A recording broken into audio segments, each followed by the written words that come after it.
was once a dream, but in 2025 it's turning into a nightmare. Sky-high costs, broken systems, lost hope, and today we're exposing it all. Stick around, because what you're about to hear will change the way you see Canada forever. You see, Canada's housing crisis isn't just bad, it's out of control. Imagine working a full-time job, maybe even two, and still not being able to afford a small apartment. That's the reality for many Canadians in 2025. In cities like Toronto and Vancouver, the average home price has skyrocketed way beyond what most people can even dream of affording. We're talking about millions of dollars just for an average house. And it's not just the big cities anymore, that even small towns are seeing insane prices. It's gotten to the point where young Canadians have pretty much accepted they'll be renting forever. Owning a home, that's starting to feel like an old fairy tale. But it gets worse. Let's say you somehow manage to scrape by and pay your rent or mortgage. Now you've got to deal with the cost of living, and it's absolutely crushing. Groceries? Through the roof. Gas? Don't even get started. Electricity, heating, basic necessities? Everything costs more. You're paying more and getting less. Inflation hasn't just touched prices. It's grabbed them by the throat and squeezed. Families are cutting back on everything. And for a lot of people, even a simple trip to the grocery store feels like a luxury. And here's the real kicker. While everything around you gets more expensive, your paycheck, it's just sitting there, stuck. Wages in Canada have barely budged.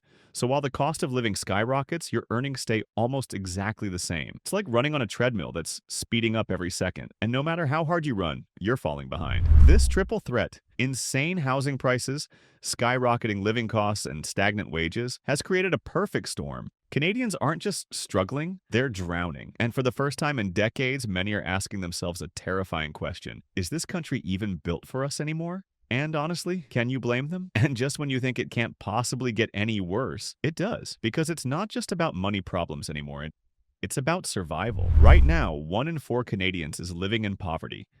That's not some statistic hidden in a dusty government report. That's real life for millions of people. Families skipping meals. Parents choosing between paying the rent and buying winter coats for their kids. Seniors deciding whether to heat their homes or buy their medication. It's brutal. And it's happening right now in a country that's supposed to be one of the wealthiest in the world. Single parents? They're getting hit the hardest. Renters? Good luck. With rent prices climbing and wages frozen, people are being squeezed out of their own cities. The so-called Canadian dream feels more like a cruel joke for anyone not sitting on a pile of inherited money. But wait, there's another curveball. When life gets hard, you're supposed to be able to count on healthcare, right? You're supposed to be able to see a doctor when you're sick. Well, not anymore. Today, about 20% of Canadians don't even have a family doctor. That's 1 out of every 5 people wandering through a broken healthcare system, hoping they don't get sick enough to end up in a crowded emergency room. And if they do, get ready to wait. Wait times have exploded. It's not unusual now for people to wait hours and even days just to get basic care. It's not just an inconvenience anymore, it's dangerous. And you know who's noticing this the most? Young Canadians. The same generation that's locked out of the housing market, buried in student debt, and now watching the healthcare system crumble in front of their eyes. For many, it's like growing up with a giant closed sign hanging over every opportunity. They're seeing their dreams of a stable job, of a family, of a home, slipping further and further out of reach. It's no wonder so many young Canadians are wondering if their future even exists here anymore, or if they need to start looking somewhere else. And just when you think Canadians could at least find some peace in their communities, another problem explodes in crime. Violent crime across the country has jumped by 40% since 2014. That's not some scary movie stat. That's what's actually happening on Canadian streets. In cities that used to feel safe, people are now double-checking their doors, avoiding certain neighborhoods, and thinking twice before walking alone at night. Break-ins, assaults, even random attacks, they've all become way too common. And here's the thing, it's not just the news hyping it up. It's what people are seeing and living through every day. The places that once felt like peaceful bubbles are now filled with fear, and it's shaking Canadians to their core. But hang on, it doesn't stop there. Because while people are struggling just to survive and stay safe, political chaos is tearing the country apart from the top down. Earlier this year, Prime Minister Justin Trudeau resigned after years of plunging approval ratings and mounting scandals. What's left behind? A power vacuum, uncertainty, confusion.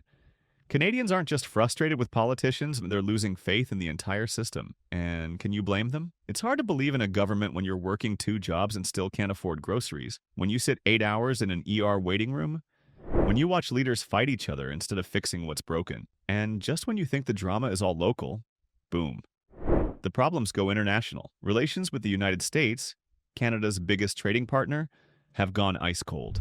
Thanks to another Donald Trump presidency, new 25% tariffs have slammed Canadian industries, making everything more expensive and putting thousands of jobs at risk.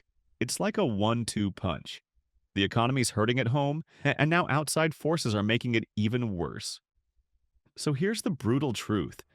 Canadians today aren't just fighting to keep up. They're fighting to hold on to hope. And just when Canadians think they can't take another hit, another problem creeps in. One that's tearing dreams apart quietly without the headlines. Immigration. Now, Canada's always been known as the land of opportunity, right? A place where people from all over the world could come, build a life, and find success. But in 2025, that door isn't swinging open like it used to. Thousands of immigrants who were promised a fresh start are stuck in limbo. Work permits delayed. Applications piling up. Families waiting for months, even years, just for a simple answer. And while they wait, they can't work, can't study, can't even plan a real future. It's like they were invited to the party, but left standing outside in the freezing cold. And this isn't just hurting newcomers. It's hurting the whole country. Because Canada needs skilled workers right now. The economy is desperate for new energy, new talent. But with immigration stuck in a bureaucratic nightmare, everyone loses. And while the immigration system grinds to a halt, guess what's speeding up? The size of the government. Over the past few years, Canada's public sector, the government workers, the departments, the red tape, has exploded. It's growing 4 times faster than the private sector. Let that sink in. While small businesses struggle to survive, while entrepreneurs are gasping for air, the government machine just keeps getting bigger and bigger. More paychecks, more pensions, more bureaucracy, and somehow fewer solutions. People are starting to feel like they're not living with their government anymore. They're living under it. And that feeling, it's heavy, it's suffocating, and it's fueling a slow, simmering anger across the country that politicians seem either too afraid or too clueless to fix. And just when you think, maybe, just maybe, Canadians could count on Mother Nature for some peace, Mother Nature turns around and hits them too, because climate change is no longer some future threat on a distant horizon. It's here, it's now. Wildfires, floods, extreme weather. Hitting harder, hitting faster. Entire communities wiped out in days. People forced from their homes, insurance rates skyrocketing, and billions in damages. And through it all, Canadians are wondering, is there anywhere left that's safe anymore? It's not just bad luck, it's a perfect storm. And it's hitting Canadians from every direction. And just when you think Canadians could at least hang on to their pride, even that's slipping away. Canada used to rank high on lists like happiest countries in the world, a place where the quality of life made up for the cold winters and high taxes. But now, in 2025, Canada has fallen to 18th place on the World Happiness Report. That's a free fall nobody saw coming. People aren't just unhappy because life got a little harder. They're losing faith that it's ever going to get better. It's not just about money either. It's about the feeling that no matter how hard you work, how much you sacrifice, you're stuck in a system that's slowly grinding you down. And that feeling, it's dangerous because when hope starts to die, that's when people start giving up. And when it comes to moving around the country, forget it. Canada's size has always been its pride on oceans, mountains, endless roads. But now it's becoming a curse. Travel within Canada has never been harder or more expensive. Flights are outrageously priced. Train service barely exists outside the main corridors. Gas prices? Astronomical.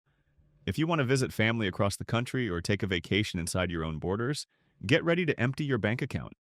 It's almost like Canadians are trapped inside their own provinces. Not by choice, but by cost. And if you're hoping that education is the golden ticket out of all this, brace yourself.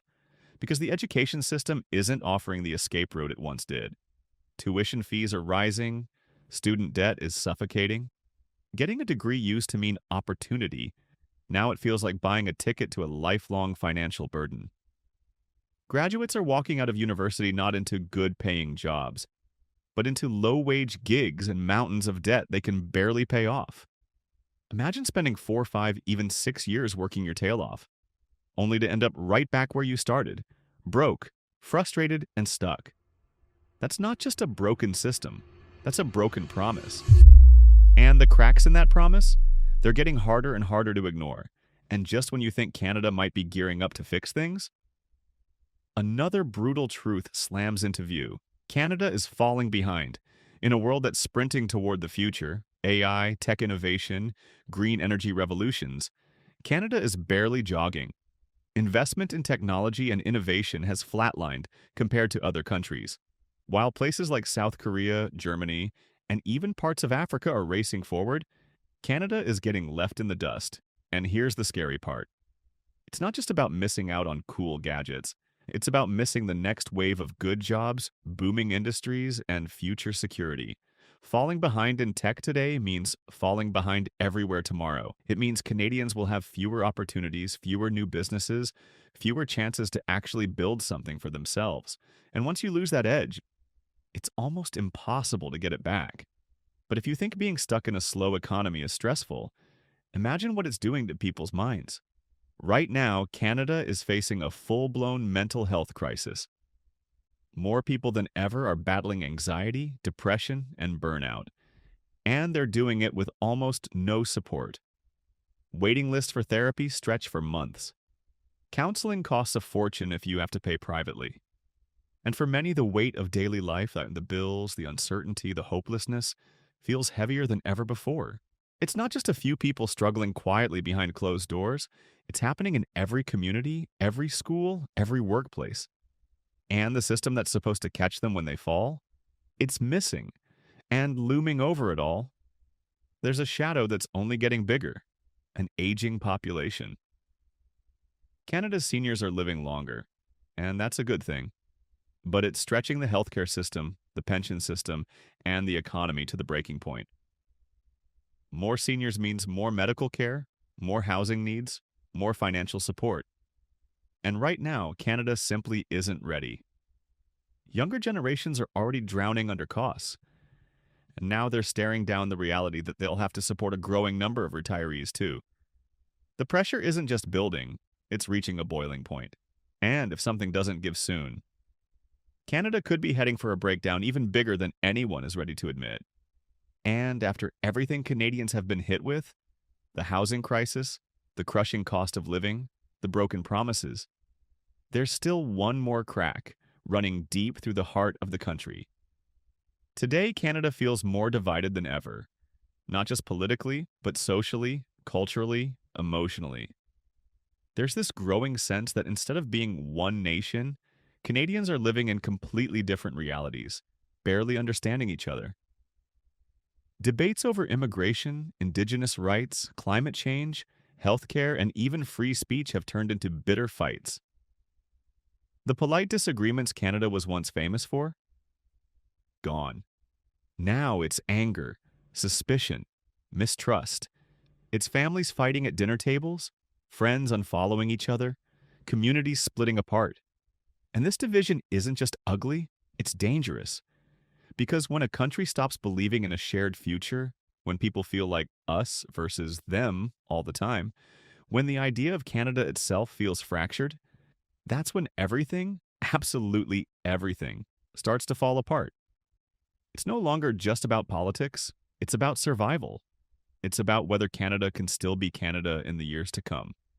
Because right now, for millions of Canadians, the dream is slipping through their fingers. And the question no one wants to ask, but everyone is starting to whisper is, what if it never comes back?